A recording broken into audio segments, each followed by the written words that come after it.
nou is ons by die laaste les vir die week, wat 'n woordeboek vir ons sê. So, die kinders ken al woordeboeke en hoe om 'n woord op te lees, maar kom ons kyk 'n bietjie fyner hoe 'n mens dit optimaal kan gebruik.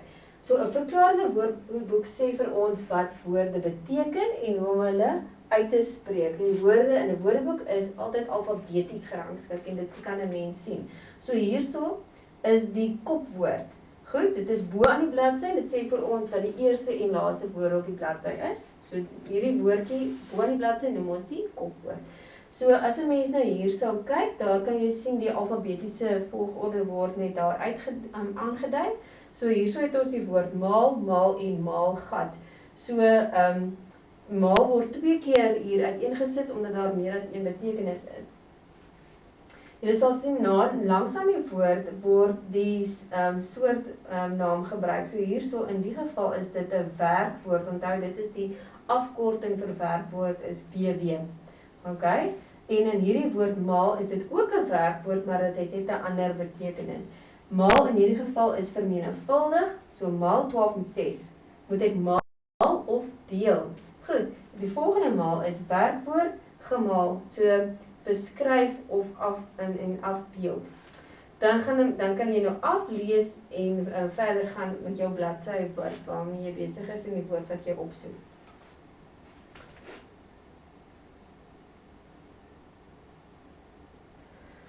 Goed dan, sal julle sien die vetgedrukte woorde, onthou die woord heel bo aan die bladsy word die kopwoord genoem en dan die vetgedrukte woorde word dan nie trefwoorde genoem, want dit tref en dit trek jou aandag. So hierso staan die vetgedrukte woorde op die bladsy word die trefwoorde genoem. Dit help ons om die woorde wat ons soek vinnig op te spoor.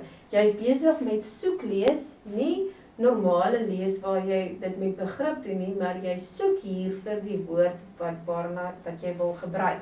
So daarom het ons gemaak gebruik van trefwoorde en ons sit dit in, maak dit vetgedruk sodat dit beter en dit meer uitstaan.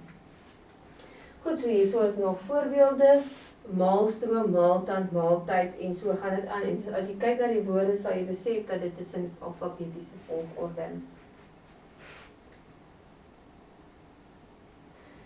Goed, langs elke trefwoord word die aanduiding gegee watter soort woord dit is. Soos wat ek gesê het, in die boonste voorbeelde was dit werkwoorde. In hierdie voorbeeld maan, selfstandige naamwoord.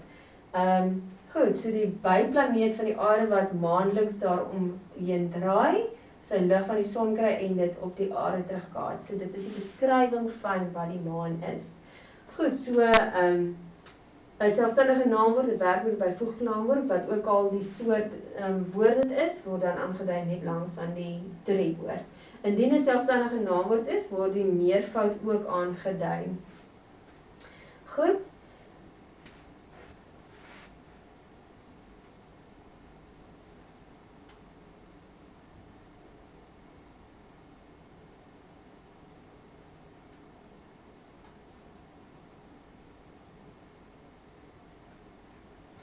Dit is nou die volgende bladsy van hierdie woordeboek.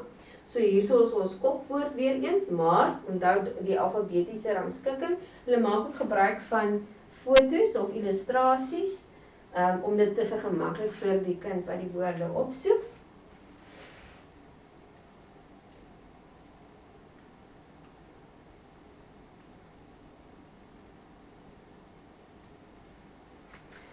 En dan, soos byvoorbeeld hierdie ene, maansverduistering. Die verduistering van die maan as dit in die aarde skaduwee kom. So daardie sinnetjie is jou definisie en dit is die beskrywing van die woord.